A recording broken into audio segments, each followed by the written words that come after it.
NDA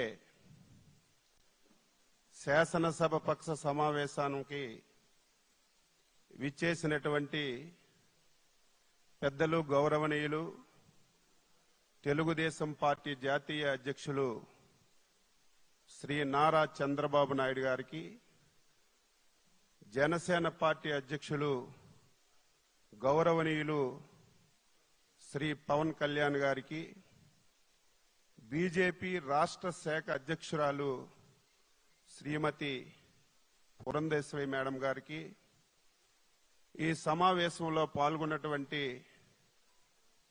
Telugu Desam party, Janasena, BJP నా తోటి శాసనసభ్యులందరికీ పేరు పేరున శిరస్సు వంచి హృదయపూర్వకమైనటువంటి నమస్కారాలు తెలియజేస్తున్నాను. దేశ చరిత్రలో ఆంధ్రప్రదేశ్ ఏర్పడిన తర్వాత ఇటువంటి అద్భుతమైనటువంటి విజయం ఇంతవరకు ఎప్పుడు మనం చూడలేదు. అటువంటి విజయాన్ని మనం సాధించాం. ఆ విజయానికి కారకులైనటువంటి అధ్యక్షులు చంద్రబాబు నాయుడు గారికి, ప్రధానమంత్రి మోడీ గారికి, పవన్ కళ్యాణ్ గారికి, పురంధేశ్వరి మేడం గారికి మరొకసారి హృదయపూర్వకంగా శిరస్సు వంచి నమస్కారాలు తెలియజేస్తున్నాను. అద్భుతమైన విజయం సాధించామని ఆనందం మనకున్నా సరే, మనందరిపైన గురుతరమైనటువంటి బాధ్యత కూడా ఉంది అని మనందరం కూడా ఒక్కసారి గుర్తుపెట్టుకోవాలని చెప్పి సందర్భంగా తెలియజేస్తున్నాను. ఈ విజయానికి సహకరించినటువంటి 5 కోట్ల మంది ప్రజానీకానికి, తెలుగుదేశం, బీజేపీ, జనసేన కార్యకర్తలకి, నాయకులకి ఈ సమావేశం ద్వారా శిరస్సు వంచి నమస్కారాలు తెలియజేస్తూ, ఈరోజు తెలుగుదేశం పార్టీ శాసనసభ పక్ష నాయకుడిగా శ్రీ నారా చంద్రబాబు నాయుడు గారిని ఏకగ్రీవంగా ఎన్నుకున్నట్లు ప్రకటిస్తున్నాను. మీరందరూ కూడా మీ యొక్క హర్ష ఆమోదాన్ని తెలియజేసి తెలుగుదేశం శాసనసభ్యులందరూ నిల్చొని ఒకసారి మీరు దీన్ని ఆమోదించవలసిందిగా మీ అందరికీ సందర్భంగా కోరుతున్నాను.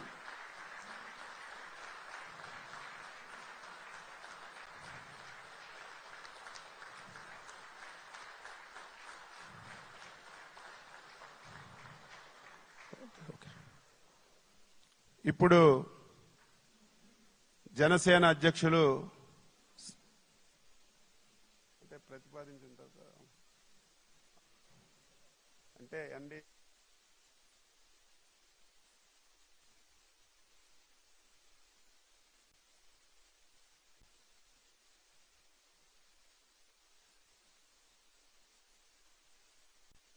జనసేన అధ్యక్షులు శ్రీ పవన్ కళ్యాణ్ గారిని వేదికపైకి వచ్చి మాట్లాడవలసిందిగా కోరుతున్నాను.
ఎన్డీఏ శాసనసభ పక్ష సమావేశానికి విచ్చేసిన తెలుగుదేశం ఎమ్మెల్యేలకి, జనసేన ఎమ్మెల్యేలకి, భారతీయ జనతా పార్టీ ఎమ్మెల్యేలకి మనస్ఫూర్తిగా మీ అందరికీ నా హృదయపూర్వక నమస్కారాలు. మీ అందరికీ నా హృదయపూర్వక స్వాగతం తెలియజేసుకుంటున్నాను. వేదిక పైన తెలుగుదేశం రాష్ట్ర అధ్యక్షులు, మన తెలుగుదేశం పార్టీ రాష్ట్ర అధ్యక్షులు శ్రీ అచ్చెన్నాయుడు గారికి, భారతీయ జనతా పార్టీ అధ్యక్షురాలు శ్రీమతి దగ్గుపాటి పురంధేశ్వరి గారికి నా హృదయపూర్వక నమస్కారాలు. తాడేపల్లిగూడెం సభలో నేను చెప్పినట్టుగా ఒక దార్శనికులు, 4 దశాబ్దాల సుదీర్ఘ అనుభవం, ఎన్నో ఒడిదుడుకులను ఎదుర్కొన్న తెలుగుదేశం జాతీయ పార్టీ అధ్యక్షులు శ్రీ నారా చంద్రబాబు నాయుడు గారికి నా హృదయపూర్వక నమస్కారం.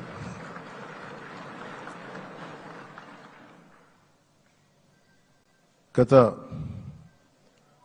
దశాబ్ద కాలంలో రాష్ట్ర విభజన జరిగినప్పటి నుంచి ఆంధ్ర రాష్ట్ర ప్రజలు నలిగిపోయారు, నలిగిపోతున్నారు.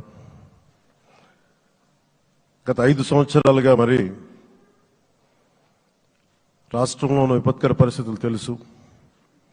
మనందరం సమిష్టిగా పోరాటం చేసి కలిసికట్టుగా ఉండి అద్భుతమైన మెజారిటీలతోటి 164 శాసనసభ స్థానాలని ఎన్డీఏ కూటమి దక్కించుకుంది.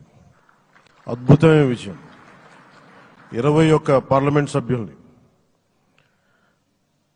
మన సెంట్రల్ హాల్లో కూడా మాట్లాడుతూ ఉంటే అందరికీ ఆంధ్రప్రదేశ్ విజయం, తెలుగుదేశం, జనసేన, భారతీయ జనతా పార్టీతో కూడిన ఎన్డీఏ కూటమి విజయం దేశం మొత్తం చాలా ఒక స్ఫూర్తినిచ్చింది. ప్రతి ఒక్కరి విజయాన్ని వారి వారి రాష్ట్రాల్లో ఎలా దీన్ని ముందుకు తీసుకెళ్లాలి, ఒక్క ఓటు చీలకుండా అలయన్స్ అంటే ఎలా ఉండాలి అనేది మన ఆంధ్ర ప్రాంత ప్రజలు, మన ఆంధ్ర రాష్ట్ర ప్రజలు మనందరం కలిసి కట్టుగా చూపించాం. 2021 మార్చి 14న ఇప్పటం సభలో నేను ఒకటే తెలియజేసుకున్నాను, ఆ ప్రభుత్వ వ్యతిరేక ఓటుని చీలనివ్వను. ఆ మాట మీద ఉన్నాం, ఆ మాట మీద నిలబడ్డాం. ఒడిదుడుకులు ఎదుర్కొన్నాం, తగ్గాం, కానీ నిలబడ్డాం. ప్రజల నమ్మకాన్ని పెంచాం. అద్భుతమైన మెజారిటీతో ఈ రోజున మనం ప్రభుత్వాన్ని స్థాపిస్తున్నాం. చాలా మాటలు ఇచ్చాం. పొద్దున కూడా జనసేన లెజిస్లేటివ్ పార్టీ మీటింగ్లో నాయకుడిగా ఎన్నుకున్న సందర్భంలో మాట్లాడుతూ మనం చాలా మాటలు ఇచ్చాం. ఇది కక్ష సాధింపులకి సమయం కాదు, ఇది వ్యక్తిగత దూషణలకు సమయం కాదు. ఇది 5 కోట్ల మంది పైగా ప్రజలు మన మీద నమ్మకాన్ని పెట్టుకున్నారు. మన మీద మనందరం ఉమ్మడిగా, మనందరం సమిష్టిగా ఆంధ్రప్రదేశ్ ప్రజలు ఏ అభివృద్ధి అయితే కోరుకుంటున్నారో మనందరం సమిష్టిగా దీన్ని ముందుకు తీసుకెళ్లాలి, అభివృద్ధి పథంలో నడిపించాలి. విద్య, వైద్యం, ఉపాధి, సాగునీరు, తాగునీరు, లా అండ్ ఆర్డర్ ఇవన్నీ చెప్పొచ్చాం. మనం బలంగా నిలబడతామని. అలాగే మేనిఫెస్టోలో, ఉమ్మడి మేనిఫెస్టోలో చాలా మాటలు ఇచ్చాం. వాటన్నిటినీ బాధ్యతగా ముందుకు తీసుకెళ్లాల్సిన అవసరం ఉంది. ఇలాంటి ఛాలెంజింగ్ టైమ్స్లో ఒక సుదీర్ఘమైన అనుభవం ఉన్న నాయకులు కావాలి. 4 దశాబ్దాల అనుభవం, అభివృద్ధి మీద అపారమైన అవగాహన, పెట్టుబడులు తెచ్చే సమర్థత, ప్రతిభ, విదేశాల్లో ఉండే నాయకుల్ని, మలేషియా దగ్గర నుంచి, సింగపూర్ దగ్గర నుంచి, యూరోప్ దగ్గర, అమెరికా నుంచి, ఆ దేశాల అధ్యక్షుల్ని తెలుగు రాష్ట్రాల వైపు దృష్టి మళ్లించేంత శక్తి సమర్థత ఉన్న శ్రీ నారా చంద్రబాబు నాయుడు గారికి, ఆయన నాయకత్వం చాలా అవసరం. ఆయన అనుభవం చాలా అవసరం. అలాంటి అపారమైన అనుభవం ఉన్న వ్యక్తిని, అనుభవం ఒకటే కాదు, ధైర్యశాలి. ఈ రోజుకి నాకు ఒకటే గుర్తుంటుంది. మన తాడేపల్లిగూడెం సభలో చెప్పాను, చాలా క్లేమోర్ మైన్స్ పేలిపోతే జీప్ ఎగిరిపోయి కింద పడితే చొక్కా దులుపుకొని ఆయన మళ్ళీ వచ్చి రాజకీయం చేసిన వ్యక్తి. ఈ రోజున సైబరాబాద్ ఉంది అంటే అది శ్రీ చంద్రబాబు నాయుడు గారి దార్శనికత. అలాంటి వ్యక్తి, ఆయన అనుభవం ఈ రోజున 2024 ఆంధ్రప్రదేశ్కి ఎన్డీఏ కూటమి తరపు నుంచి ముఖ్యమంత్రి అభ్యర్థిగా శ్రీ నారా చంద్రబాబు నాయుడు గారి పేరుని జనసేన పార్టీ పక్షాన నుంచి మేము బలపరుస్తున్నాం.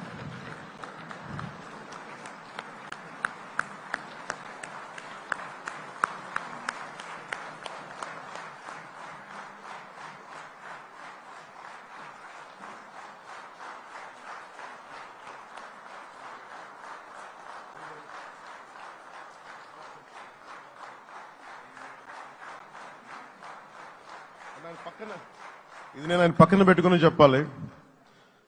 ఆయన నలిగిపోయారు. జైల్లో చూశాను ఆయన.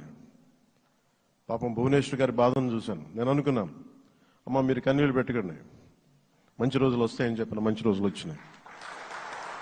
వారికి మనస్ఫూర్తిగా వారికి నా హృదయపూర్వక శుభాకాంక్షలు. మీరు అద్భుతమైన పాలన ఇవ్వాలి అందరికీ మనస్ఫూర్తిగా మీకు నేను తెలియజేసుకున్నాను సార్. సో ఇప్పుడు శ్రీ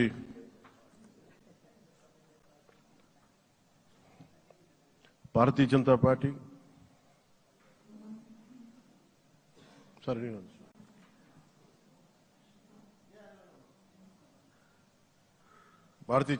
అధ్యక్షురాలు శ్రీమతి దగ్గుపాటి పురంధేశ్వరి గారిని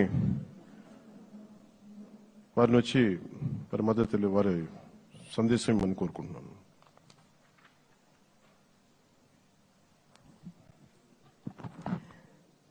సభాయ నమః అంటూ సభాసదస్సుకు నమస్కరిస్తూ, సభాధ్యక్షులు సోదరులు అచ్చెన్నాయుడు గారికి, పెద్దలు నారా చంద్రబాబు నాయుడు గారికి, సోదరులు పవన్ కళ్యాణ్ గారికి, వేదిక ముందున్నటువంటి భారతీయ జనతా పార్టీ, తెలుగుదేశం, జనసేన ప్రజలచే ఎన్నుకోబడినటువంటి మీ అందరికీ పేరు పేరున ముందుగా నా నమస్కారాలు నేను తెలియజేస్తున్నాను. అనూహ్యమైనటువంటి విజయాన్ని మనం సాధించడం జరిగింది. పవన్ కళ్యాణ్ గారు మాట్లాడుతున్నటువంటి సందర్భంలో తెలియజేశారు, ఏ విధంగా ఢిల్లీలో మేము కూర్చున్నటువంటి సందర్భంలో ఆంధ్ర రాష్ట్రంలో జరిగినటువంటి ఎన్నిక జరిగిన తీరు మాత్రమే కాదు, 3 పార్టీల మధ్య ఏర్పడినటువంటి సమన్వయం ఒక రకంగా యావత్ భారతదేశానికి కూడా ఇది ఒక ఎగ్జాంపుల్ గా నిలవాలి అని చెప్పి ఢిల్లీలో మాట్లాడుకున్నటువంటి మాట. అటువంటి సందర్భంలో కేవలం ఇక్కడ ఉన్నటువంటి నాయకులకి మాత్రమే కాకుండా ఈ 3 పార్టీలకి సంబంధించినటువంటి ప్రతి కార్యకర్తకి పేరు పేరున నేను శిరస్సు వంచి నా నమస్కారాలు తెలియజేస్తున్నాను. అదేవిధంగా తెలుగు ప్రజలు గడిచిన 5 సంవత్సరాల కాలంలో వారు ఎదుర్కొన్నటువంటి సమస్యలు, ఒక విధ్వంసకర పాలన, విద్వేషపూరిత పాలన, కక్షపూరితమైనటువంటి పాలన ఎదుర్కొన్నటువంటి సందర్భంలో అభివృద్ధి అన్న పదానికి అసలు అర్థం లేకుండా పోయినటువంటి నేపథ్యంలో సంక్షేమం, నిజమైనటువంటి సంక్షేమం అన్నది ప్రజలు దూరమైనటువంటి సందర్భంలో విసిగి వేసారిపోయినటువంటి ప్రజలందరూ కూడా మనం ఊహించలేదు, ఇంతటి ఘనమైన విజయం మనం సాధించగలమని చెప్పి మనం ఊహించలేదు. ఖచ్చితంగా అధికారంలోకి వస్తాము అనేటువంటి భావన ప్రతి ఒక్కరిలో ఉన్నప్పటికీ, ప్రతి నాయకుడికి వచ్చినటువంటి మెజారిటీని ఒక్కసారి మనం చూసినట్లయితే ప్రజలు ఒక కసితోటి ఎట్లాగైనా సరే ఈ యొక్క ప్రజా వ్యతిరేక పాలనకి అంతం పొందించాలి. జగన్మోహన్ రెడ్డి అనేటువంటి ఒక రాక్షసుడు ఎవరైతే పరిపాలిస్తున్నారో ఇంటికి పంపించాలి అనేటువంటి భావన ఏదైతే వారి మనసులో కరుడుగట్టి ఉన్నదో అది వారు బయటికి చెప్పకనే వారు ఓటు మాధ్యమంగా తెలిపినటువంటి నేపథ్యంలో వారందరికీ కూడా, తెలుగు ప్రజలందరికీ కూడా నా ధన్యవాదాలు నేను తెలియజేస్తున్నాను. ఒక పక్క అనూహ్యమైనటువంటి విజయం అని చెప్పి మనం అందరం చాలా సంతోషపడినప్పటికీ, రెండవ పక్కన మనం ఈ విజయం నుండి నేర్చుకోవాల్సినటువంటి పాఠాలు కూడా ఉన్నాయి అని చెప్పి గ్రహించవలసినటువంటి అవసరం ఉన్నది అని చెప్పి గట్టిగా విశ్వసిస్తున్నాను నేను. ఎందుకంటే ఎప్పుడైతే రాష్ట్ర అభివృద్ధిని మనం పట్టించుకోకుండా ప్రజల్ని నిజమైనటువంటి సంక్షేమానికి ఎప్పుడైతే మనం దూరం చేస్తామో, మాకు తెలుసు ఏ విధంగా నిర్ణయం చేయాలి అని చెప్పి ప్రజలు ఈ ఎన్నికల్లో ఓట్ల మాధ్యమంగా వారు మనకి ఒక హెచ్చరిక ఇచ్చారు అని చెప్పి నేనైతే భావిస్తున్నటువంటి నేపథ్యం. కనుక ఈ యొక్క అనూహ్యమైనటువంటి విజయాన్ని, ఈ పరిణామాన్ని, మనం గెలిచాము, అధికారంలోకి వచ్చాము అనేటువంటి భావన కన్నా ప్రజాహిత పాలనని, సుపరిపాలనని ఏ విధంగా ప్రజలకు అందించాలి అనేటువంటి విషయం మీద ఖచ్చితంగా మనం అందరం కూడా దృష్టి కేంద్రీకరించవలసినటువంటి ఆవశ్యకత చాలా ఉంది. ఆ సందర్భంలో ఈ మూడు పార్టీల యొక్క కలయిక, ఒక్కసారి మూడు పార్టీల యొక్క ఆలోచన విధానాన్ని గనక మనం తరిచి చూసినట్లయితే, భారతీయ జనతా పార్టీ ఆది నుండి కూడా, ఎప్పుడైతే భారతీయ జనతా పార్టీ ఏర్పడిందో ఆనాటి నుండి కూడా సబ్కే సాత్ సబ్కా వికాస్ అనేటువంటి ఒక సంకల్పంతో ముందుకు వెళ్తున్నటువంటి వైనం మనందరికీ తెలుసు. అదేవిధంగా నందమూరి తారక రామారావు గారు తెలుగుదేశం పార్టీని స్థాపిస్తున్నటువంటి సందర్భంలో సమాజమే దేవాలయం, పేదవాడే దేవుడు అనేటువంటి ఒక విశ్వాసంతో ప్రజల మధ్యకు వచ్చినటువంటి నేపథ్యం. అదేవిధంగా జనసేన ఆవిర్భావం చూసినా కూడా సమాజంలో ఎక్కడైనా సరే పేదవాడికి, సాధారణ పౌరుడికి గనక అన్యాయం జరిగినట్లయితే గళం విప్పి ప్రశ్నిస్తాము అంటూ ముందుకు వచ్చినటువంటి నేపథ్యం. కనుక ఈ మూడు పార్టీల యొక్క ఆవిర్భావం, వారి యొక్క ఆలోచన విధానం చూసినట్లయితే ఒకే దిశలో ఒకే రకంగా ఉన్నటువంటి విషయాన్ని మనం గమనించాలి. అంటే సమాజంలో ఉన్నటువంటి సాధారణ పౌరుడికి న్యాయం చేయాలి, పేదవాడికి నిజమైనటువంటి సంక్షేమాన్ని అందించాలి అనేటువంటి లక్ష్యం ఈ మూడు పార్టీలకు ఉన్నటువంటి సందర్భంలో ఈ మూడు పార్టీల యొక్క కలయిక నిజంగా ఒకంత ఆలస్యమైనా కూడా ఇది రాష్ట్రానికి చాలా అవసరమైనటువంటి కలయిక అని చెప్పి నేను భావిస్తున్నాను. మరి నేను అనేక సందర్భాల్లో చెప్తూ ఉంటాను, ఈ మూడు పార్టీల యొక్క కలయిక చూసినప్పుడు ఒక త్రివేణి సంగమాన్ని మనం చూస్తున్నట్టుగా మనం భావించవలసినటువంటి నేపథ్యం. ఒక పక్క చంద్రబాబు నాయుడు గారి స్ఫూర్తి, చంద్రబాబు నాయుడు గారి యుక్తి, రెండవ పక్క నరేంద్ర మోడీ గారి స్ఫూర్తి, అదేవిధంగా పవన్ కళ్యాణ్ గారి శక్తి. ఈ మూడింటి కలయికే ఇవాళ రాష్ట్ర ప్రజల ముందు ఈ యొక్క అలయన్స్ గా, కూటమిగా ముందుకు వచ్చినటువంటి విషయాన్ని మనం అందరం కూడా గమనించవలసినటువంటి అవసరం చాలా ఉంది. ఇందాక చెప్పినట్లుగా ప్రజా సంక్షేమ పాలనని, సుపరిపాలనని ఏ విధంగా ప్రజలకు అందించాలి అనేటువంటి విషయం మీద దృష్టి పెడుతూ కక్షపూరితంగా ముందుకు వెళ్లకుండా మనం కూడా మన కార్యకర్తలకి తెలియజేస్తూ వారిని కూడా ఒకంత శాంతింపపరుస్తూ, ఎందుకంటే గడిచిన 5 సంవత్సరాల కాలం వారు ఎదుర్కొన్నటువంటి సమస్యలు ఏదైతే ఉన్నాయో, ఇబ్బందులు ఏవైతే ఉన్నాయో వాటి నేపథ్యంలో ఒకంత అత్యుత్సాహం కావచ్చు ముందుకు వచ్చి మరి ఏ విధంగా మనం ముందుకు వెళ్ళాలి అనేటువంటి అంశం మీద దృష్టి సారిస్తున్నటువంటి సందర్భంలో మనం సంయమనాన్ని పాటించడం మాత్రమే కాకుండా మన కార్యకర్తలు కూడా మనం సమయాన్ని పాటించవలసినటువంటి ఆవశ్యకతని వారందరికీ తెలియజేయవలసినటువంటి బాధ్యత మన మీద ఉన్నది అని చెప్పి తెలియజేస్తూ, ఏదైతే ఇప్పుడు సోదరులు పవన్ కళ్యాణ్ గారు మరి ప్రతిపాదించారో చంద్రబాబు నాయుడు గారిని మన నాయకుడిగా ఎన్నుకోవటం, నేను దాన్ని సమర్థిస్తున్నాను అని చెప్పి తెలియజేస్తూ మీ అందరికీ ధన్యవాదాలు తెలియజేస్తూ చంద్రబాబు నాయుడు గారికి మరి ఒక్కసారి నేను శుభాకాంక్షలు తెలియజేస్తున్నాను. నమస్కారం. జై.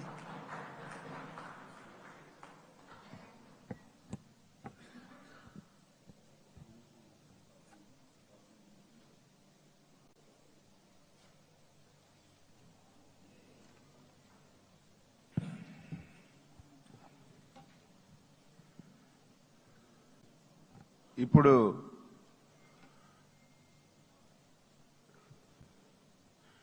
ఎన్డీఏ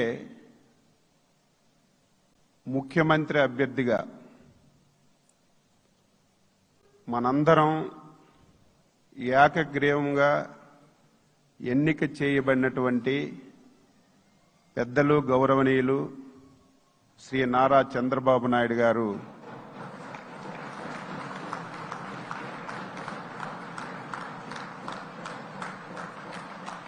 మనందరికీ ధన్యవాదాలు చెప్తూ ప్రసంగించవలసిందిగా కోరుతున్నా.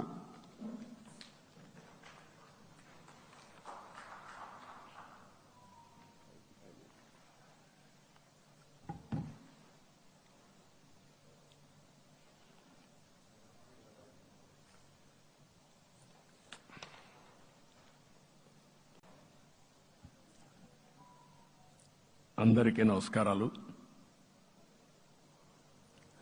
గౌరవనీయులు జనసేన అధ్యక్షులు మిత్రులు పవన్ కళ్యాణ్ గారు,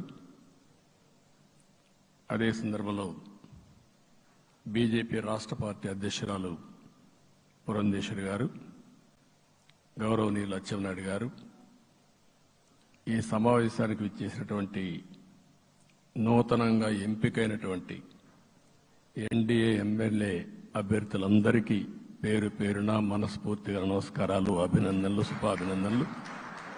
అందరూ కూడా మనస్ఫూర్తిగా కంగ్రాచులేషన్స్. అదే సమయంలో మీరందరూ కలిసి నన్ను శాసనసభ నాయకుడిగా, ఎన్డీఏ శాసనసభ నాయకుడిగా ఎన్నుకున్నందుకు మనస్ఫూర్తిగా అందరికీ నమస్కారాలు తెలియజేస్తున్నా, అభినందనలు తెలియజేస్తున్నా, ధన్యవాదాలు. ఇప్పుడే మిత్రులు మాట్లాడారు. నేను కూడా చాలా ఎన్నికలు చూశాను. ఈసారి రాష్ట్ర చరిత్రలో ఎప్పుడూ ఇవ్వనటువంటి తీర్పు ఇచ్చారు. ఈ తీర్పు మళ్ళీ నిలబెట్టుకునే బాధ్యత మనందరిపైన ఉంటుంది. అయితే రాష్ట్రంలో ఉండే 5 కోట్ల ప్రజలందరికీ శిరస్సు వంచి పాదాభివందనం చేస్తున్నా. ఈ రాష్ట్రాన్ని కాపాడుకోవడానికి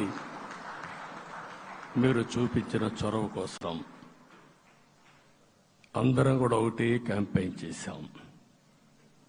ప్రజలు గెలవాలి, రాష్ట్రం నిలబడాలి. ప్రజలు గెలిచారు. రాష్ట్రాన్ని నిలబెట్టే బాధ్యత ఇక్కడుండే శాసనసభ్యులపైన, మనందరిపైన ఉంది. ఈ విషయం మనం గుర్తుపెట్టుకోవాల్సిన అవసరం ఉంది. ఒక అరాచక పాలన, ఒక విధ్వంసకర పాలన. మామూలుగా ఇది చూస్తే ఈ కూటమి ఏర్పాటు చేసినప్పుడు కూడా నేను ఎప్పుడూ మర్చిపోలేను. ఇప్పుడే పురంధేశ్వరి గారు చెప్పారు, పవన్ కళ్యాణ్ గారు చెప్పారు.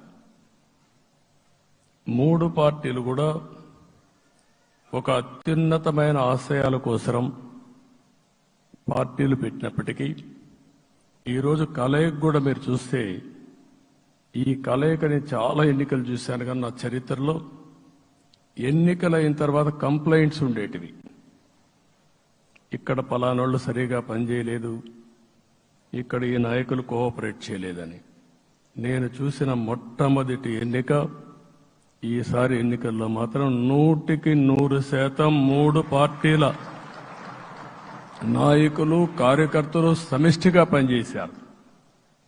దానికి కారణం మనం ఒకసారి అన్వేషిస్తే, ప్రజలు మనోభావాలకు అనుగుణంగా మన కార్యకర్తలు కూడా ప్రవర్తించే పరిస్థితికి వచ్చారు. రాష్ట్రంలో ఉండే ప్రతి ఒక్క కార్యకర్తని, 3 పార్టీల తరపున ఉండే ప్రతి ఒక్క కార్యకర్తని, నాయకుడిని మనస్ఫూర్తిగా అభినందిస్తున్నా, ధన్యవాదాలు తెలియజేస్తున్నా, కృతజ్ఞతలు తెలియజేస్తున్నా. మేము చాలా వేవ్స్ చూశాం.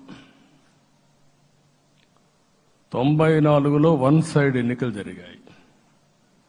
అప్పుడు కూడా ఇన్ని సీట్లు రాలా, ఇన్ని ఓట్లు రాలా. ఈరోజు మనం చూస్తే 175 సీట్లకు గాను 164 సీట్లు గెలిచాం. అంటే 11 సీట్లే ఓడిపోయాం. అంటే స్ట్రైకింగ్ రేట్ 93%. అంటే మామూలుగా 93% రావడం అనేది దేశ చరిత్రలోనే అరుదైన అనుభవం ఇది. అలాంటి అనుభవం ఇక్కడ చూపించారు. ఓటింగ్ కూడా 57% ఓట్లు వేశారు. మనకు 50% ఓట్లు వేస్తే ఎక్కువ అనుకుంటాం. అలాంటిది 57% ఆవరేజ్గా ఈ రాష్ట్ర ప్రజానీకం మనల్ని ఆశీర్వదించారంటే మనలో ఎంత బాధ్యత పెరిగిందో మనం ఒక్కసారి గుర్తుపెట్టుకోవాల్సిన అవసరం ఉంది. జిల్లాల వారీగా, పార్లమెంట్ల వారీగా విశ్లేషిస్తే శ్రీకాకుళం క్లీన్ స్వీప్ 7కు 7 గెలిచాం. విజయనగరం అన్నీ గెలిచాం. అరకు 2-3 ఎన్నికల్లో మనం గెలవకుండా ఈసారి ఎన్డీఏ అభ్యర్థులు చూస్తే 7కు 5 గెలిచాం. మన దురదృష్టం పార్లమెంటు పోయింది. అక్కడి నుంచి వైజాగ్ 7కు 7 గెలిచాం. అనకాపల్లి 7కు 7 గెలిచాం. దెన్ తూర్పుగోదావరి, కాకినాడ, అమలాపురం, రాజమండ్రి, నరసాపురం, పక్కన వస్తే ఏలూరు, మచిలీపట్నం, కృష్ణా, గుంటూరు, నరసరావుపేట, బాపట్ల అన్స్టాపబుల్ 7కు 7 గెలిచాం. అక్కడి నుంచి నెల్లూరు ఒక్క ఒంగోలులో బ్రేక్ పడింది, ఒక 2 సీట్లు పోయినాయి. అక్కడి నుంచి నెల్లూరు 7కు 7 గెలిచాం. తిరుపతి 7కు 7 గెలిచాం. కానీ దురదృష్టం పార్లమెంటు పోగొట్టుకున్నాం. చిత్తూరు ఎప్పుడు ఇన్ని సీట్లు గెలవాలి, 7కు 7 గెలిచాం. అక్కడి నుంచి రాజంపేటలో 7కు 4 గెలిచాం. 3 సీట్లు పోగొట్టుకున్నాం. పార్లమెంటు పోయింది. అక్కడి నుంచి మీరు చూస్తే చరిత్రలో ఎప్పుడూ గెలవని విధంగా కడపలో 7కు 5 గెలిచాం మనం. ఆ తర్వాత అనంతపురంకి వస్తే క్లీన్ స్వీప్ 7కు 7 గెలిచాం. హిందూపూర్లో 7కు 7 గెలిచాం. నంద్యాల ఎప్పుడూ ఊహించని విధంగా 7కు 7 గెలిచాం. ఆ తర్వాత కర్నూలుకు వస్తే 7కు 5 గెలిచాం. నేను ఈ 11 మందిని కూడా అదే మారిగా జనసేన మిత్రులు పవన్ కళ్యాణ్ గారు 21 సీట్లు తీసుకొని 21 గెలిచాడు.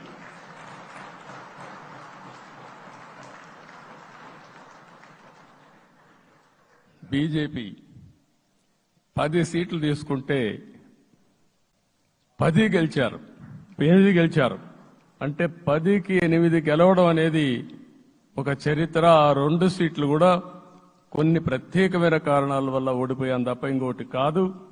అంటే ఇక్కడ ఒక లెసన్ మనందరికీ అర్థమైంది ఏంటంటే, అభ్యర్థులు గట్టిగా నిలబడుకున్న ప్రతి ఒక్క చోట ప్రజలు మనల్ని ఆశీర్వదించారు, గెలిపించారు.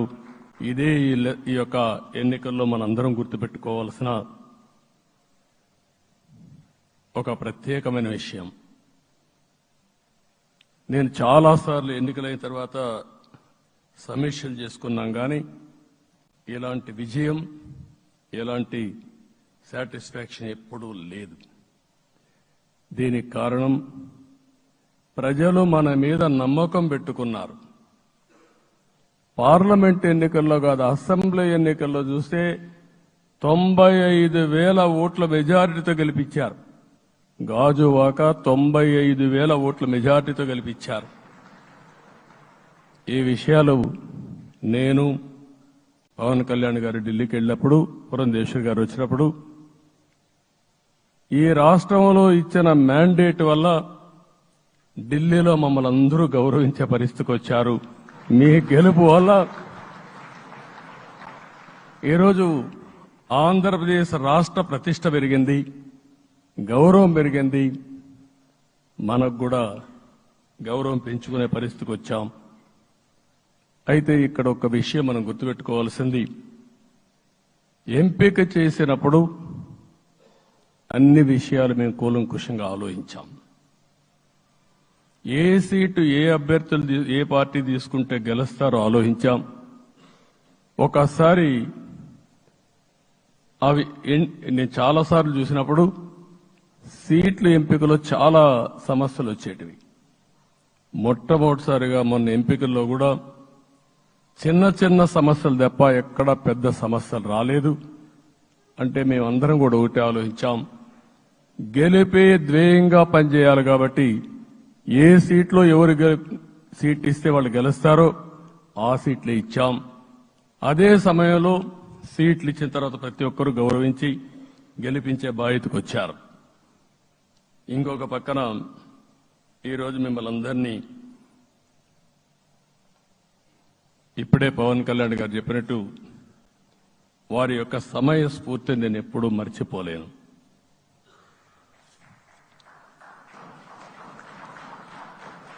మొట్టమొదటిసారిగా నేను జైల్లో ఉన్నప్పుడు వచ్చాడు. వచ్చినప్పుడు నన్ను పరామర్శించాడు. బయట వచ్చి ఈ రాష్ట్రం అంత మునుపు చెప్పినా, అంత మునుపు అనేక సందర్భాల్లో ప్రభుత్వ వ్యతిరేక ఓటు చేయకూడదని చెప్పారు. కానీ నన్ను చూసి బయటికి వెళ్ళిన తర్వాత ఈరోజు తెలుగుదేశం జనసేన పొత్తు పెట్టుకుంటున్నామని చెప్పిన మొదటి వ్యక్తి పవన్ కళ్యాణ్ గారు. అప్పటికే బీజేపీతో పొత్తుంది.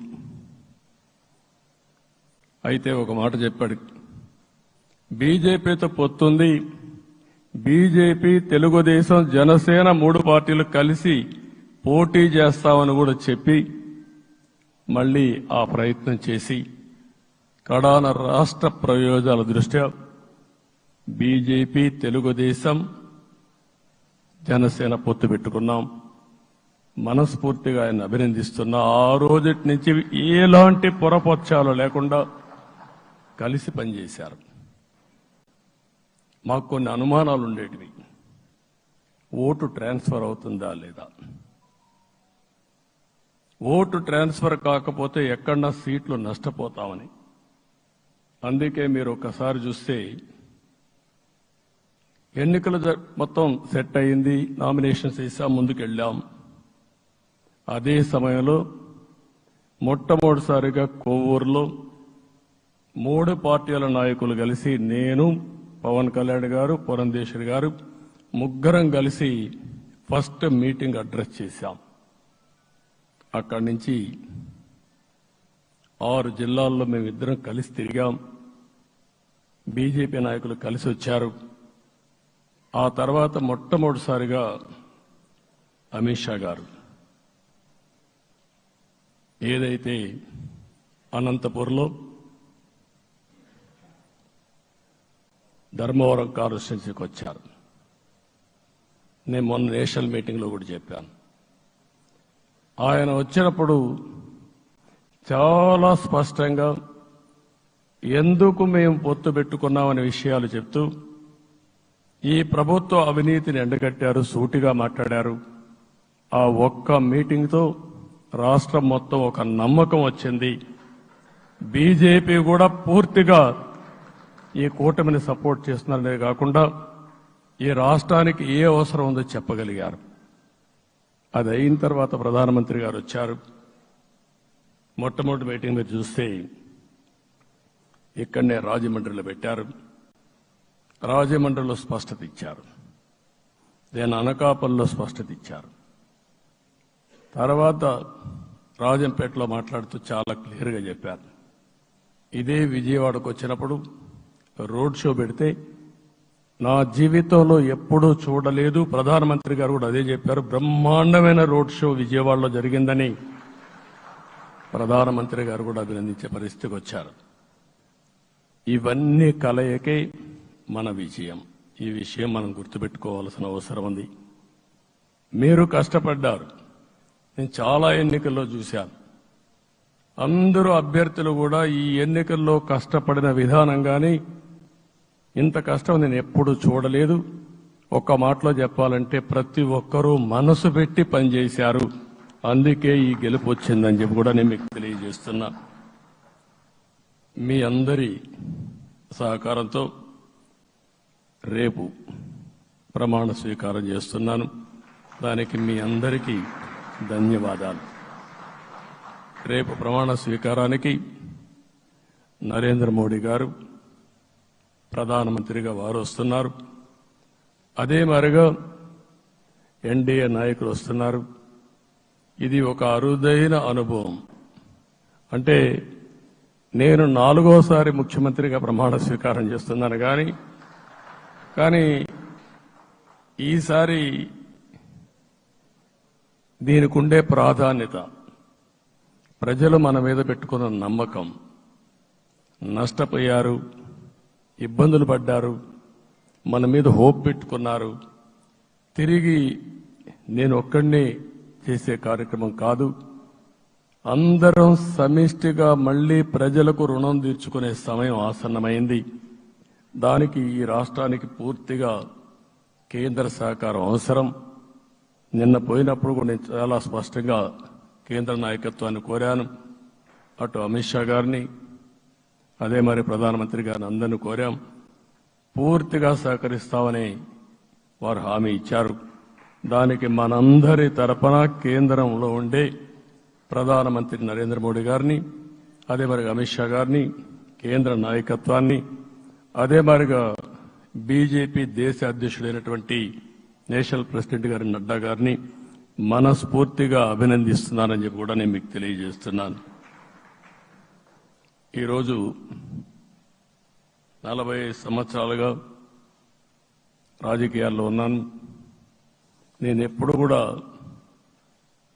రాగద్వేషాలకు అతీతంగా రాజ్యాంగంలో ఏదైతే మనం ప్రమాణం చేస్తామో రాజ్యాంగాన్ని అనుసరించి అదే విధంగా పనిచేశాను. మళ్లీ ఈరోజు మీ అందరికీ హామీ ఇస్తున్నా. నాకు అలవాటు ప్రజల కోసం కష్టపడడం, అవిశ్రాంతంగా పనిచేయడం, పోరాటాలు మాత్రమే నాకు తెలుసు. ప్రజాహితం మాత్రం తెలుసు. తప్పకుండా దాన్ని నిలబెట్టుకుంటా. ఇన్ని దశాబ్దాలుగా కూడా ప్రతి అడుగు కూడా మీరు ఒకసారి చూస్తే ప్రతి ఆలోచన, తపన అన్ని కూడా ప్రజల కోసమే చేశాం. ఈరోజు మనకిచ్చింది ప్రజల అధికారం కాదు. ఇది ఒక పవిత్రమైన, అత్యున్నతమైన బాధ్యత మనకు అప్పచెప్పారు. ఈ విషయం అనుక్షణం ప్రతి ఒక్కరూ మనం గుర్తుపెట్టుకోవాల్సిన అవసరం ఉంది. నేను 14 సంవత్సరాలు దగ్గర ముఖ్యమంత్రిగా ఉన్నాను. 15 సంవత్సరాలు ప్రతిపక్ష నాయకుడిగా పనిచేశాను. ఎన్నో సవాళ్లు చూశాను, ఎన్నో సంక్షోభాలు చూశాను. ప్రతి ఒక్క సంక్షోభాన్ని ఒక అవకాశంగా మలుచుకుని ముందుకు పోయాం. ఈరోజు కూడా మీకు అందరికీ, ఈరోజు రాష్ట్రంలో మనం చూస్తే చాలా సమస్యలున్నాయి. నా అనుభవాన్ని మొత్తం తీసుకుని పూర్తిగా మీ అందరి సహకారంతో, మిత్రులు పవన్ కళ్యాణ్ గారి సహకారంతో పేద ప్రజల జీవితాలను మార్చడానికి అనునిత్యం ఆలోచిద్దాం. అది చేసి మన నిజాయితీని, మన కృతజ్ఞతని ప్రజలకు తెలియజేద్దాం. అందుకని ఇంకొక పక్క మీరు ఆలోచిస్తే రాష్ట్రం పూర్తిగా శిథిలమైపోయింది. దెబ్బతినని వర్గం అంటూ లేదు. అందుకనే ఓసారి ఆశ్చర్యం కూడా వేస్తుంది. ఈ రాష్ట్రం నుంచి కూలి పనుల కోసం వేరే రాష్ట్రాలకు వెళ్లిన వ్యక్తులు సొంత డబ్బులు పెట్టుకుని వాళ్ళ యొక్క ఫుడ్ కూడా పాకెట్స్ తయారు చేసుకుని వచ్చి ఓటేసి మళ్లీ వెళ్లారు.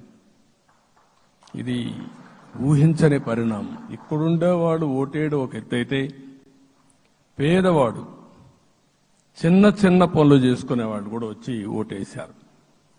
ఎక్కడో అమెరికా, ఆస్ట్రేలియా, ఆఫ్రికా, విదేశాల్లో ఉండే ఎన్ఆర్ఐస్ అయితే లక్షల రూపాయలు ఖర్చు పెట్టుకొని వచ్చి పనిచేశారు. లక్షల రూపాయలు ఖర్చు పెట్టుకొని వచ్చి మనకు ఓటేశారు. నా జీవితంలో ఎన్నోసార్లు ఎన్నికలు చూశాను కానీ ఈసారి ఒక బాధ్యతతో ఓటర్స్ ప్రవర్తించిన తీరు శాశ్వతంగా తెలుగు జాతి చరిత్రలో మిగిలిపోతుంది. అది ఈరోజు జరిగిన విషయం మనం గుర్తుపెట్టుకోవాలి. మనందరం ఒకటే గుర్తుపెట్టుకోవాల్సిన అవసరం ఉంది. ఏ అహంకారంతో విర్రవీగిపోయారో ఆ అహంకారం కూలిపోయింది. ఎన్నోసార్లు మనం చెప్పాం, ఏ వ్యక్తికి పదవొస్తే వినయం కూడా అవసరం. పదవొచ్చిందని విర్రవీగిపోయి రేపనేది లేకుండా ఉంటుందనుకుంటే మాత్రం ఇదే జరిగే పరిస్థితి వస్తుంది. అయితే మీ అందరినీ నేను కోరేది ఒకటే, ఇవన్నీ ఒక కేస్ స్టడీగా మీరందరం స్టడీ చేసుకోవాల్సిన అవసరం ఉంది. ప్రజలు బూతులు మాట్లాడే నేతల్ని, అరాచక శక్తుల్ని, అవినీతి పరుల్ని చూశారు. పాలకులంటే ఎలా ఉండాలో చూశారు. ఈ 5 సంవత్సరాల్లో పాలకుడు ఎలాంటి వాడు వచ్చి అర్హత లేని వ్యక్తి ఏ విధంగా ఉన్నాడో చూశారంటే, ఈరోజు ఇచ్చిన తీర్పు ఈ 5 ఏళ్లు పరిపాలించినటువంటి వ్యక్తి యొక్క ప్రవర్తన చూసిన తర్వాత ఇలాంటి వ్యక్తి పాలనకు పనికిరాడనే ఉద్దేశంతో ఓట్లు చేసే పరిస్థితికి వచ్చారు.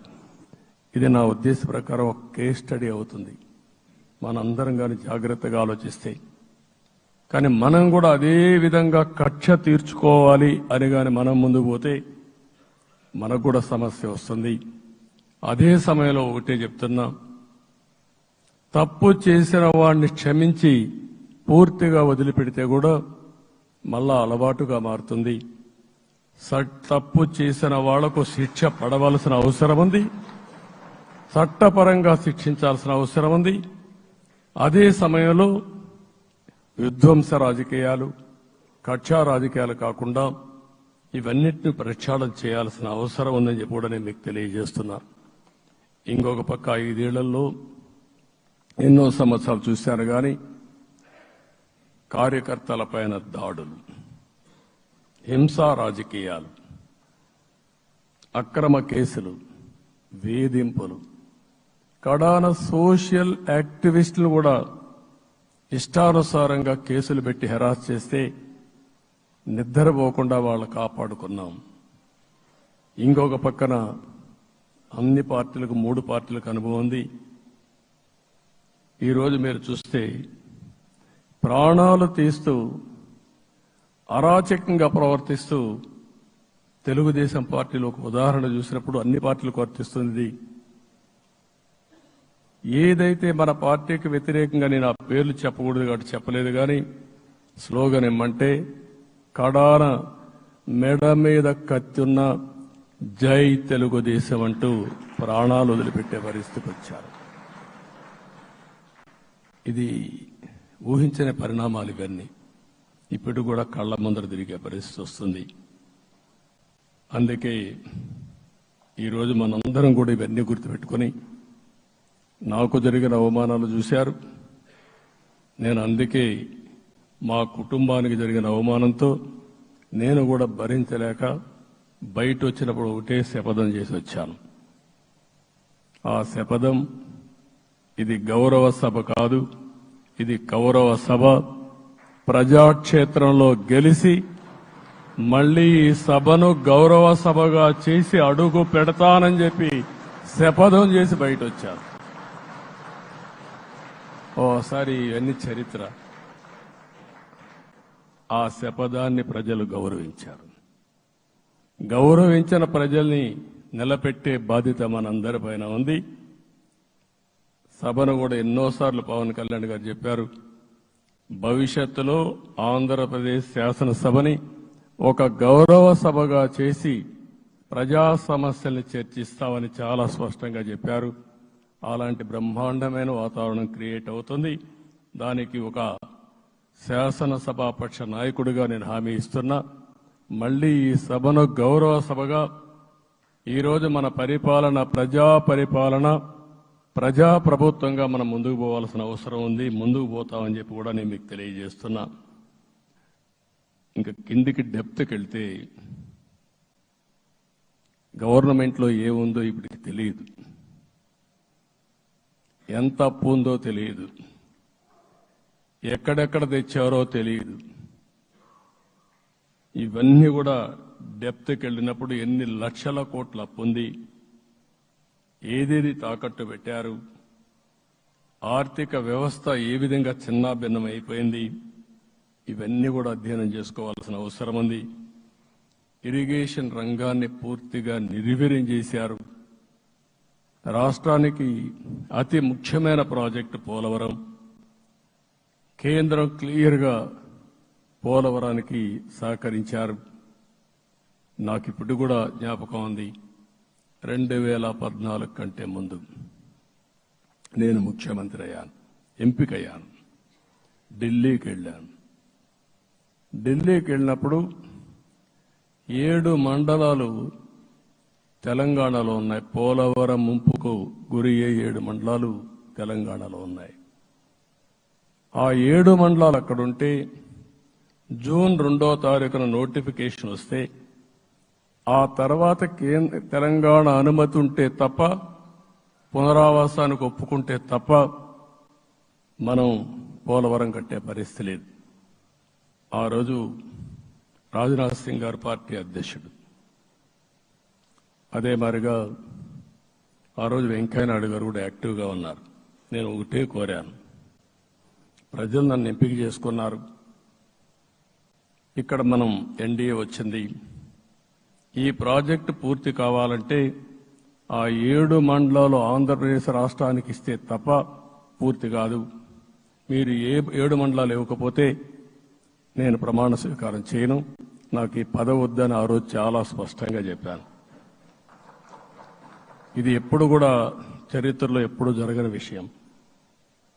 ఆ రోజు ప్రధానమంత్రి గారు నరేంద్ర మోడీ గారు ఇవన్నీ ఆలోచించి ఫస్ట్ క్యాబినెట్ మీటింగ్లో పెట్టి ఒక ఆర్డినెన్స్ ఇచ్చి ఆ 7 మండలాలు ఆంధ్రప్రదేశ్కి ఇచ్చి తర్వాత పార్లమెంట్ సమావేశాలు పెట్టుకున్నారంటే అది ఒక చరిత్ర.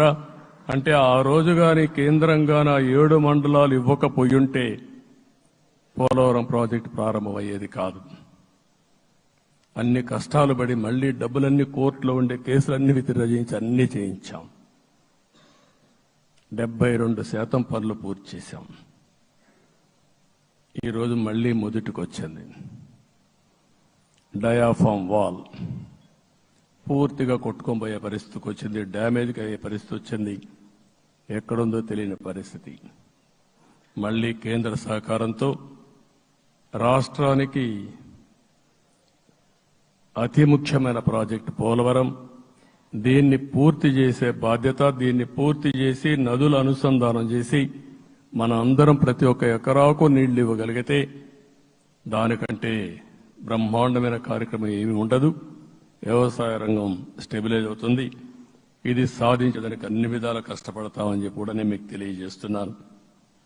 ఇంకొక పక్క వ్యవసాయ రంగం పూర్తిగా సంక్షోభంలో పడిపోయింది. రైతులు అప్పుల పాలయ్యారు. 5 ఏళ్లలో 9 సార్లు కరెంటు ఛార్జీలు పెంచారు. ఈ విధంగా ఇవన్నీ కూడా ఇంకొక పక్క మీరు చూస్తే అమరావతి 10 సంవత్సరాల తర్వాత మన రాజధాని ఏదంటే చెప్పుకోలేని పరిస్థితి. ఇప్పటికి కూడా మనకు గుర్తొచ్చేది ప్రజావేదిక విధ్వంసం. అలాంటి దుర్మార్గమైన కార్యక్రమాలు జరిగాయి. ఇవన్నీ కూడా గుర్తు చేసుకుంటూనే కక్షపూరిత రాజకీయాలు కాకుండా కన్స్ట్రక్టివ్ పాలిటిక్స్ కి మనం ముందుకు పోవాల్సిన అవసరం ఉంది. అందుకే ఈరోజు నేను ఒకటే మీ అందరికీ హామీ ఇస్తున్న, మీ ద్వారా ప్రజలందరికీ, మనది ప్రజాప్రభుత్వం. ఇకపైన మన ప్రభుత్వంలో ప్రజావేదికల కూల్చివేతలుండవు. 3 రాజధానులంటూ రాష్ట్ర భవిష్యత్తుతో ఆటలాడే పరిస్థితి ఉండదు. మన రాజధాని అమరావతి, అమరావతి రాజధాని.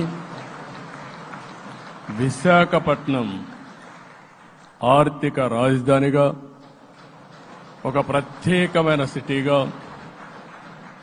ఆధునికమైన నగరంగా తయారు చేసుకుందాం. దాన్ని ఎప్పుడు కూడా నేను కంబైన్డ్ ఆంధ్రప్రదేశ్ కూడా గుర్తుపెట్టుకున్నాను.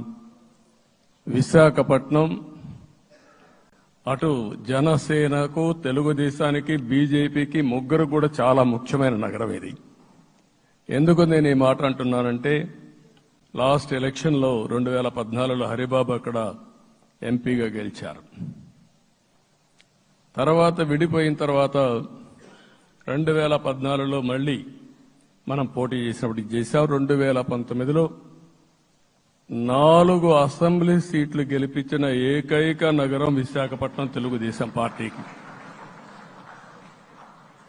అదే మాదిరిగా ప్రజల్లో గణనీయమైనటువంటి అభిమానం జనసేన అధినేత పవన్ కళ్యాణ్ గారి పైన ఉంది. ఈ 3 కలిపి నిన్న ఒక సునామీ మారిగా వచ్చింది. అక్కడ ఒక్కొక్క సీట్లో మీరు చూస్తే 90,000, 90,000, 70,000, 80,000 మెజారిటీ గెలిపించారంటే ఆనాటి ముఖ్యమంత్రి విశాఖపట్నాన్ని రాజధానిగా చేస్తాను, ఎన్నికలవుతానే అక్కడే ప్రమాణ స్వీకారం చేస్తానంటే నువ్వు రావద్దు అని ప్రజా తీర్పిచ్చిన రాజధాని నగరం విశాఖ నగరం. అంటే ఎలాంటి టెంప్టేషన్ కూడా లొంగలేదు వాళ్ళు. ఇది ఒక అనుభూతి. విశాఖపట్నాన్ని మర్చిపోయే సమస్య లేదు. తగిన గుర్తింపు ఇస్తాం, అభివృద్ధి చేస్తాం.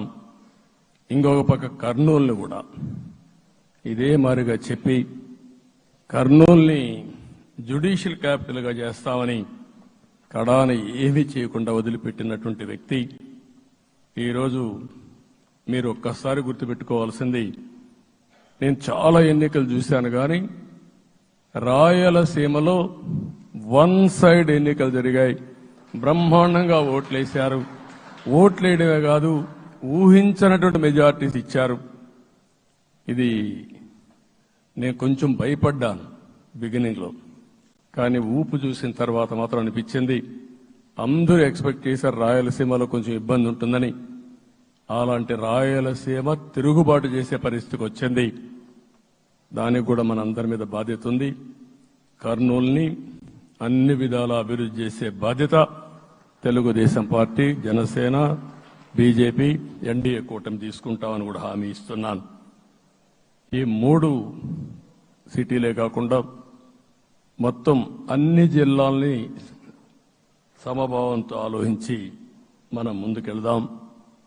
ఇంకొక పక్క మనలో ఏ కోశాన కూడా అహంకారం ఉండకూడదు, అరాచకం అనేది ఎక్కడా కనిపించకూడదు. ఈ రాష్ట్రంలో అశాంతికి చోటు అనేది లేకుండా ముందుకు పోవాల్సిన అవసరం ఉంది. రాష్ట్ర ప్రజలందరికీ హామీ ఇస్తున్నా, సీఎం వస్తున్నాడంటే చెట్లు కొట్టేయడం, లేకపోతే రోడ్లు మూసేయడం, షాపులు బంద్ చేయడం, పరదాలు కట్టుకోవడం అవన్నీ ఉండవు. సీఎం కూడా ఒక మామూలు మనిషిగానే వస్తా, అందరితో కలిసి ఉంటాం.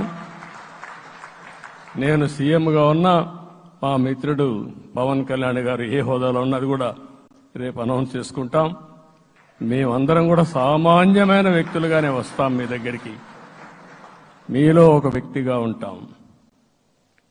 మాకు హోదా సేవ కోసరం తప్ప పెత్తనం కోసరం కాదు. ఆ విషయం ప్రజలందరికీ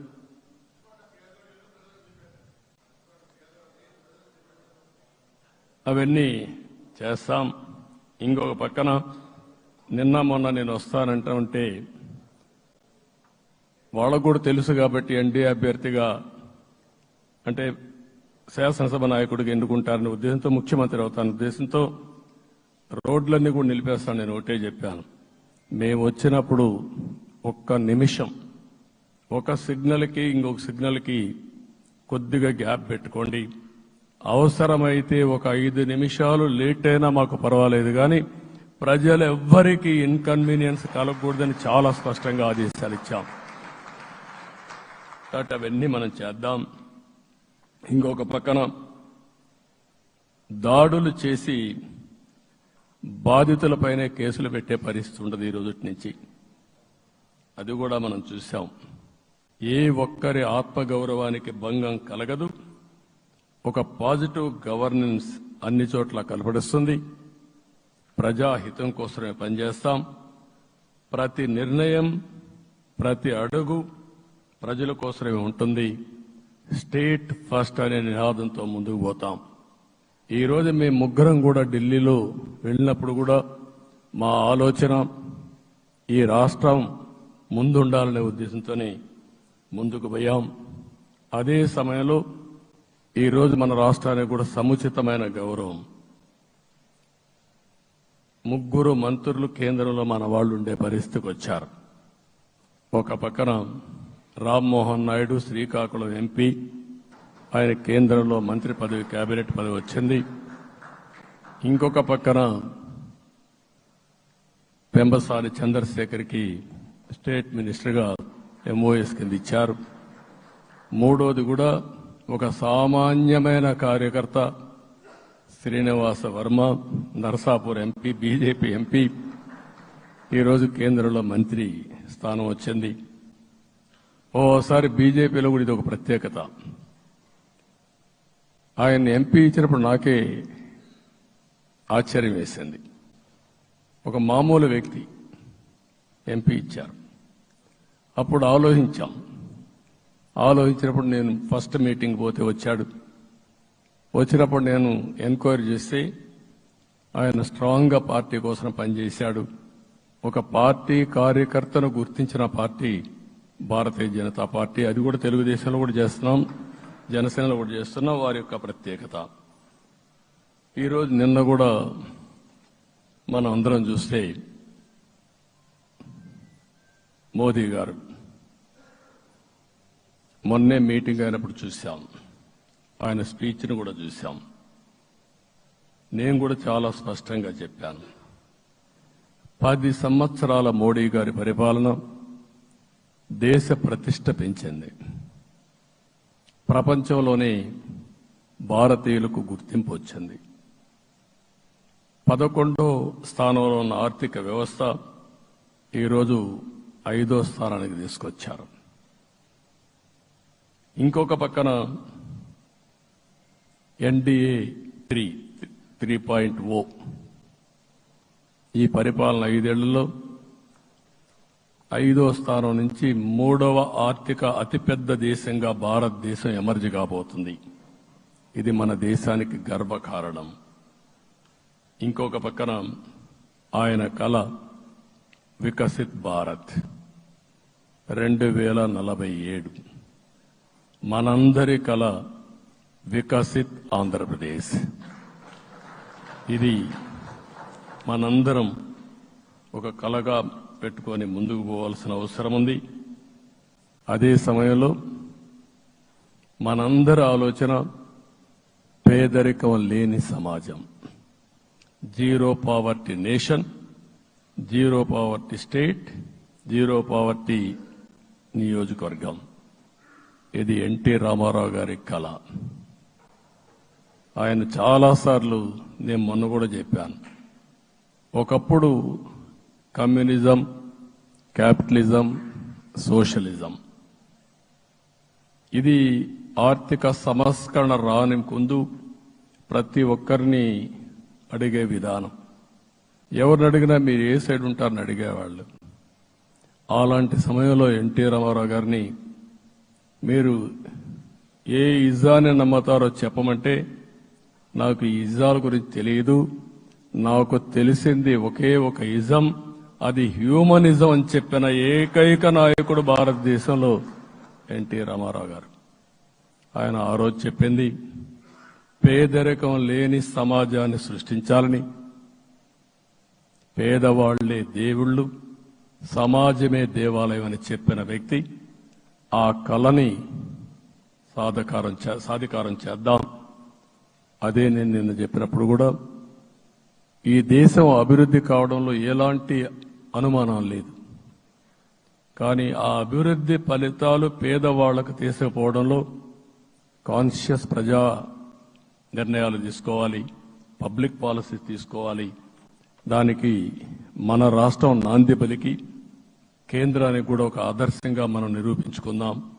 దానికి మీరందరూ కూడా మీ స్థాయిల్లో మీరు చేయాల్సిందిగా నేను కోరుకుంటూ ఈరోజు ప్రజలందరికీ విజ్ఞప్తి చేస్తున్నాం. మీరు ఓట్లు వేశారు, మమ్మల్ని గెలిపించారు, మీరు గెలిచారు, మీ పని అయిపోలేదు. కానీ మమ్మల్ని అనునిత్యం ఆశీర్వదించుతూ నడిపించే బాధ్యత ప్రజల్ని తీసుకోమని పూర్తిగా కోరుకుంటున్నాం. ప్రజాస్వామ్యంలో ఎప్పుడు కూడా ఓట్లేసి బాధ్యత లేకుండా ఉండేవాళ్ళు, కావాల్సింది అడిగేవాళ్ళు. నిన్న ఎన్నికల్లో చాలా మందిని చూశాను. ఫస్ట్ టైం పోలింగ్ ప్రారంభం అవుతానే అరాకొర వచ్చేవాళ్ళు. పోలింగ్ స్టేషన్లో కూడా మనుషులు ఉండేవాళ్ళు కాదు. కొంతమంది మధ్య తరగతి అబవ్ ఉండేవాళ్ళైతే ఎప్పుడో మధ్యాహ్నం పైన పోదామని ఇంట్లో లీజర్గా పడుకునేవాళ్ళు. మధ్యాహ్నం పైన కూడా ఖాళీగా ఉంటే వచ్చేవాళ్ళు. ఎండలు ఎక్కువ ఉంటే కొంతమంది అవాయిడ్ చేసేవాళ్ళు. అందుకే మొన్న ఎన్నికల్లో మీరు చూస్తే ఫస్ట్ అవర్లో ప్రతి ఒక్క పోలింగ్ స్టేషన్ ఫుల్గా క్యూలు ఉన్నాయి. ఆ క్యూలు కంటిన్యూ అయింది. మీరు చూస్తే రాత్రి 2 గంటల వరకు క్యూలో నిలబడుకొని ఓట్లు వేశారంటే వాళ్ళ బాధ్యత వాళ్ళు నెరవేర్చారు. దానికి మనం అందరం గుర్తుపెట్టుకొని ఏ విధంగా చేయాలనో మనం కూడా చేయాల్సిన అవసరం ఉంది. ప్రజలందరికీ విజ్ఞప్తి చేస్తున్నా, మమ్మల్ని నడిపించండి. ఎక్కడైనా మేము తప్పు చేస్తే చెప్పే విధానం కూడా ఎస్టాబ్లిష్ చేస్తాం. ఎప్పటికప్పుడు ఫీడ్బ్యాక్ ఇవ్వండి. ఫైనల్గా కలిసి సాగుదాం, రాష్ట్రాన్ని పునర్నిర్మాణం చేద్దాం.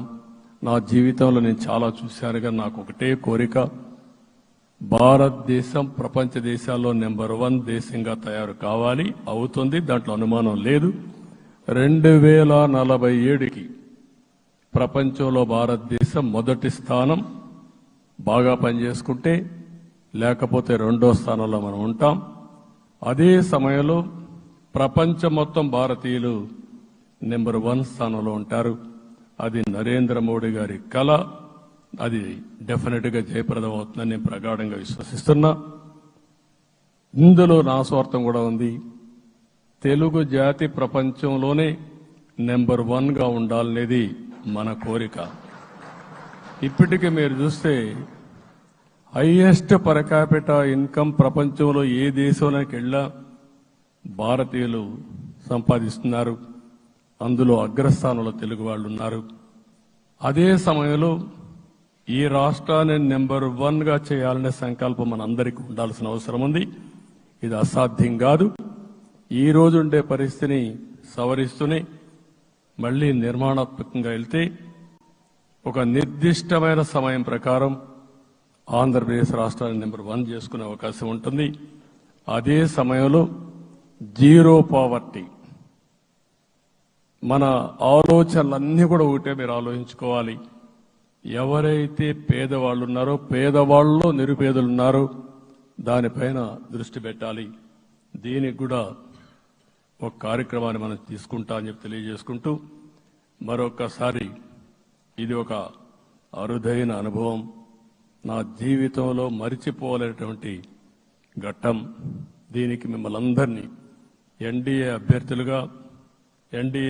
అభ్యర్థిగా ముఖ్యమంత్రిగా నన్ను ఎంపిక చేసిన ఎన్డీఏ ఎమ్మెల్యేలందరినీ పేరు పేరున మనస్ఫూర్తిగా అభినందిస్తూ మరొకసారి బాధ్యత ఈ రోజు నుంచి ఇంకా ఎక్కువైంది. నిన్నటి వరకు ఈ రాష్ట్రంలో ప్రతి ఒక్కరికి నిద్ర లేని రాత్రులే. నా ఒక్కడికే కాదు. ఇప్పుడు తలుసుకుంటే ఓసారి బాధేస్తుంది.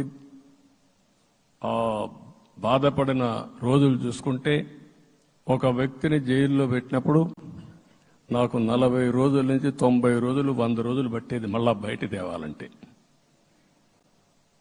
మళ్ళా జైల్లో ఏం చేస్తారో తెలియదు. అక్కడి నుంచి ఇంకా ప్రెషర్ మౌంటప్ చేసుకుంటూ వచ్చాం. ఆ త్యాగం చేసిన రోజులను ఒకసారి గుర్తుపెట్టుకుంటూ సఫర్ అయిన ప్రతి ఒక్కరిని, పార్టీ కార్యకర్తలనే కాకుండా ప్రజలను కూడా గుర్తుపెట్టుకొని, సోషల్ యాక్టివిస్టులు గుర్తుపెట్టుకొని ఈ రాష్ట్ర పునర్నిర్మాణం కోసం ముందుకు పోదామని తెలియజేసుకుంటూ మరొకసారి మీ అందరికీ మనస్ఫూర్తిగా అభినందనలు తెలియజేసుకుంటూ నన్ను పూర్తిగా బలపరిచినటువంటి మిత్రుడు పవన్ కళ్యాణ్ గారికి, అదే మరిగా బీజేపీ నాయకత్వానికి, పురంధేశ్వరి గారు ఇక్కడ నేను చూశాను. మేమిద్దరం, వారు ఎంపీ అభ్యర్థిగా ఉన్నప్పటికీ ఎప్పుడో కంప్లైంట్ చేసినా లేకుంటే కోఆర్డినేషన్ ప్రాబ్లం వచ్చినా ఇమీడియట్ గా స్పందించి వారు కూడా కోఆర్డినేట్ చేశారు.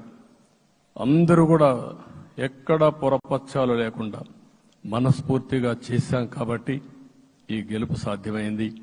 ఈ గెలుపుకు సహకరించిన ప్రతి ఒక్క నాయకుడికి, ప్రతి ఒక్క పార్టీకి, ప్రతి ఒక్క కార్యకర్తకి, ప్రజలందరికీ కూడా పేరు పేరున మనస్ఫూర్తిగా నమస్కారాలు తెలియజేసుకుంటూ మీ అందరి దగ్గర సెలవు తీసుకుంటున్నాను. జై హింద్, జై హింద్.